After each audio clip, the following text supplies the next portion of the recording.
भाजपचे मुख्य प्रवक्ते केशव उपाध्ये सुद्धा आपल्या सोबत आहेत। केशवजी, आझाद मैदानात जरांगे पोहोचल्यात, लाखो समर्थकांचं आणि उपोषणाची हाक सुद्धा त्यांनी दिलेली आहे। आता सरकार त्यांची समजूत कशी काढणार आहे? नाही, दोन तीन गोष्टी आहेत प्रामुख्याने लक्षात घेतल्या पाहिजे। सरकार केवळ देवेंद्र सरकार हे सगळ्यात संवेदनशील सरकार आहे। मराठा समाजाला सर्वात प्रथम आरक्षण देण्याचा श्री गणेश कोणी केला असेल तर तो देवेंद्रजींनी केला। देवेंद्रच्या काळात सरकार मराठा समाजाला आरक्षण मिळालं, किंबहुना आता सुद्धा मराठा समाजाला 10% आरक्षण आहे, ते सुद्धा महायुती सरकार असताना मिळालेलं आहे। त्यामुळे सगळ्यात पहिल्यांदा आरक्षण देण्याचा लागू करण्याचा निर्णय हा देवेंद्रजींनी घेतला। त्यांनी ज्या मागण्या केल्या होत्या, शिंदे समितीला मुदतवाढ, जे या आंदोलनामध्ये मरण पावले त्यांना सरकार त्यांच्या नातेवाईकांना सरकारी नोकरीमध्ये, त्या सगळ्या मागण्या सुद्धा मान्य करण्यात आल्या।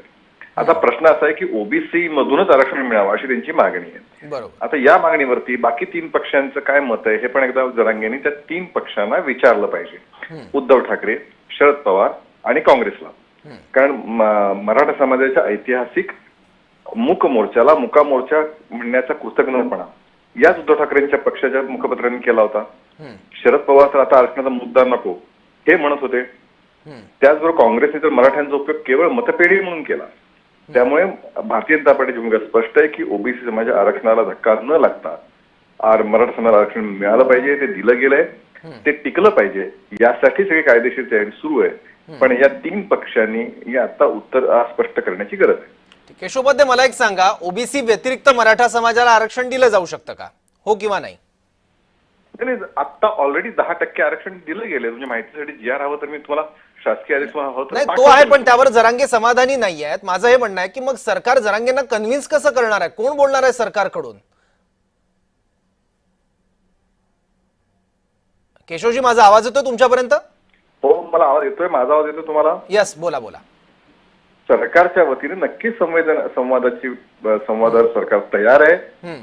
मराठा समाजाला आरक्षण दिलं गेलंय 10%, हे पण आपण लक्षात ठेवलं पाहिजे। आणि ओबीसीच्या आरक्षणात धक्का न लावता ते दिलं गेलंय ही सुद्धा वस्तुस्थिती आहे। त्यामुळे या सगळ्या विषयामध्ये समाधान शेवटी संवाद दोघांनी तयारी ठेवली पाहिजे, दोघांनी समाजाचा मार्ग निघेल। नाही, पण केशव उपाध्ये, मला एक सांगा, मी तुमचं ट्विट सुद्धा आजचं सकाळचं वाचलं, त्यात सरकारनं मराठा समाजासाठी काय काय केलं, कुठे कुठे निधी दिला, तरुणांसाठी काय केलं, उद्योजकांसाठी काय केलं, त्याचा पाढा तुम्ही वाचून दाखवला आहे। पण समाज म्हणून मराठा समाजामध्ये इतका अनरेस्ट असेल, आपल्यावर अन्याय होतोय, आपल्या हक्काचं जे आहे ते आपल्याला मिळत नाहीये आणि आरक्षणाशिवाय आपलं उत्थान शक्य नाही, अशी एक सार्वत्रिक भावना जर तयार होत असेल आणि त्या भावनेतून लाखोंचा समुदाय मुंबईत येत असेल, तर हे तुम्हाला गंभीर वाटत नाही का? मग कुठेतरी या सगळ्या समाजाला आश्वस्त करण्यात सरकार म्हणून कुठेतरी कमी पडतोय असं वाटतं? असं आहे, मुळामध्ये पहिल्यांदा आपण अँकर म्हणून भूमिका स्पष्ट केली पाहिजे, आपलं कन्फ्युजन दूर केलं पाहिजे।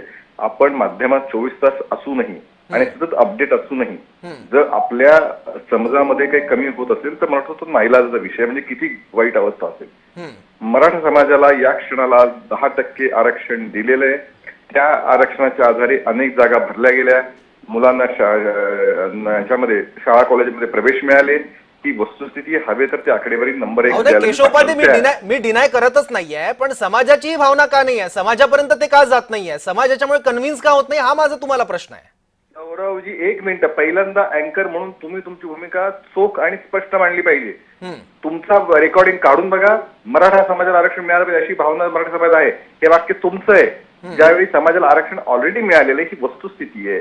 त्यामुळे त्याच आरक्षण जे मिळालंय त्या मागण्यावर समाधान असेल की नाही हा वेगळा मुद्दा असू शकतो, पण तुमच्या बोलण्यातनं, तुमच्या विधानातनं किमान तुमची ही जबाबदारी आहे एक जबाबदार अँकर म्हणून की आपल्या विधानातनं कुठलाही याची काळजी तुम्ही घ्यायला हवी, ही सगळ्यात पहिली गोष्ट आहे। नाही, ती काळजी आम्ही घेतोय। मराठा समाजाच्या प्रतिक्रिया आम्ही कालपासून बघतोय आणि त्या प्रतिक्रिया जर अँकरची जर ही परिस्थिती असेल तर स्वाभाविक आहे गैरसमज निर्माण करण्यामध्ये काही जण यशस्वी होत असतील, पण त्यामध्ये आम्ही मराठा समाजापर्यंत पोहोचू आणि तो मार्ग मराठा समाजाला आम्ही संवाद साधला, आम्ही काय नसतं नाही म्हणलेलंच नाही त्यामध्ये।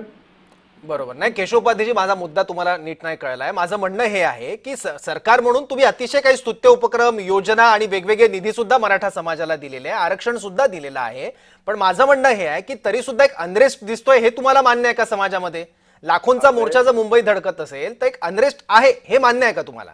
या मराठा समाजाशी संवाद साधण्याचं कायम सरकार तयार आहे। त्यांचे जे गैरसमज दूर करायचे असतील ते दूर करायला सरकार कायम तयार आहे। आणि ही नक्की आहे की जर अगदी अँकर पासून जर ही परिस्थिती असेल तर नक्की समाजामध्ये गैरसमज जास्त आहेत, ते दूर केले गेले पाहिजेत. ही आमची भूमिका आहे, त्यात काही चूक नाही केली त्यामध्ये.